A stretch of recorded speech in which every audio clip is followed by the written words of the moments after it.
My name is Will Bryan. I'm in the Department of Mathematics and Statistics. My research is in the area of pure mathematics. This term refers to the parts of math done for their own sake, simply for the desire to know what is or isn't true. This kind of mathematics has been going on for thousands of years. It's part of a story, an old, amazingly intricate story slowly unfolding throughout the centuries, with each new generation discovering more and adding its piece. Because the subject of this story is the patterns of everything quantifiable, science, computation, reason, the story interacts in a very real way with all those things, often at a foundational level. So although pure mathematics is done for its own sake, it doesn't exist merely for its own sake. But that being said, the motivation behind my research is collaborative storytelling. Hi, my name is Dr. Anne-Catherine Kronberg and I am a faculty in the Department of Sociology. I'm also a core faculty member in the Organization Science Department. My research examines how workplaces affect race and gender disparities among workers. I have spent much time studying traditional workplaces and jobs. When I say traditional workplaces, I mean brick and mortar workplaces like this university, grocery store, or car repair shops. But we know the world of work is changing quickly, and more work takes place on digital platforms. These platforms like Uber or YouTube took off well before the pandemic, but exploded in the past years because they made social distancing easy. My research focuses specifically on digital content creators. While content creators are a small group, they have tremendous cultural reach. Just ask yourself, when did you watch your last YouTube video? I find studying content creators fascinating because you can watch the birth of a new type of job in a new type of workplace, the digital platform. How do our current theories apply to digital platforms where content creators sell their work in a larger entertainment marketplace? Do organizations still matter? Do platforms shape how workers experience and organize their work even though there are no more bosses? My research suggests that platforms still have a tight grip on workers. And discovering new ways in which platforms organize their work has been fascinating. My name is Tino Hoffman. My research in the Center for Metamaterials at the Department of Physics and Optical Science aims to develop entirely new optical elements. These new optics will revolutionize cameras and antennas used in devices all around us. First off, it will make them smaller. As a result, for instance, the smartphone camera hump will disappear. Second, it will reduce the cost of those camera systems. I think I don't have to explain why this is cool. And third, it will enhance the sensitivity and increase the quality of the images in ways we cannot fully understand yet. Humans perceive the world as one image. However, light contains much more information. We could actually form 16 distinct images. Insects and birds can access some of this information. Our research will make this accessible to all of us. Just imagine this new world. I'm Dr. Camille Endicott. I'm an assistant professor in the Department of Communication Studies and a core faculty member in the Organizational Science PhD program. In my research, I'm inspired by the people I've met who help me question my assumptions about work and technology. I love hearing about the different ways that people approach their work because they remind me that at any moment there are lots of possible futures of work available to us. What I hope my research does is illuminate some of those taken for granted assumptions that we have about what work and technology should be so that we can make choices about the future of work that we actually want and that serve everyone. I'm Adam Reitzel, a professor of biological sciences here at UNC Charlotte. Research is a window into a world that we do not fully understand or perhaps even know exists. So I'm inspired each and every day to explore new questions in the hope to find new answers through the process of research. Our lab group focuses on how marine invertebrates in our coastal regions respond to and adapt to their environments. These are tremendously complex questions to answer, but with each step we hope to get closer to a better understanding for what makes these animals tick. The creative process of combining the scientific literature and a toolkit in the lab, field, and computer to approach and hopefully answer new areas of science is just simply exciting to me. Moreover, working with students and colleagues both here at UNC Charlotte and around the world continues to bring fresh ideas and insights into each and every question. Hi, I'm Jacqueline Piatek, an associate professor in the Department of Political Science and Public Administration.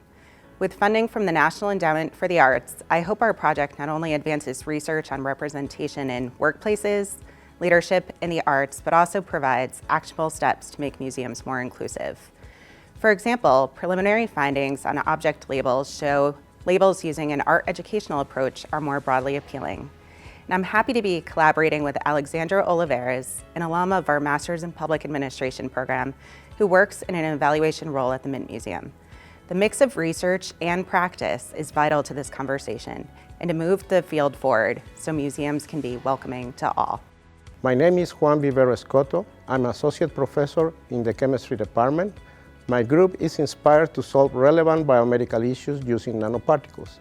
In particular, we are dealing with pancreatic and triple-negative breast cancer. Our nanotechnology has shown that nanoparticles can improve the therapeutic effect against both diseases.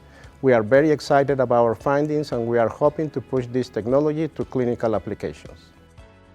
Hi, my name is Pilar Blidvich, and I'm a professor of linguistics in the English department. My research is inspired by a desire to learn, but also by my passion about socially relevant topics that are under-researched. Although it is an arduous process, it is very rewarding as well. I often feel the solitude of the long-distance runner during the research process, but it also inspires me to build communities, both locally and internationally. Being active in research helps me become a better instructor and motivate local communities of students to explore the connections between language, society, and technology.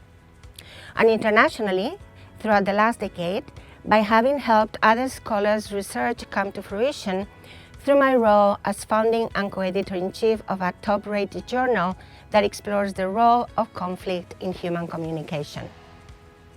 My research has also inspired me to launch an international conference, now in its 4th iteration, where digital discourse scholars can find nurturing, intellectually stimulating, safe spaces to engage in conversation. Research is the thread that ties together all the key facets of my academic life. Hi, my name is Mark Wilson, and I'm a history professor here at UNC Charlotte. My most recent book's called The Military and the Market, which I co-edited with another historian, Jennifer Mittelstadt of Rutgers University.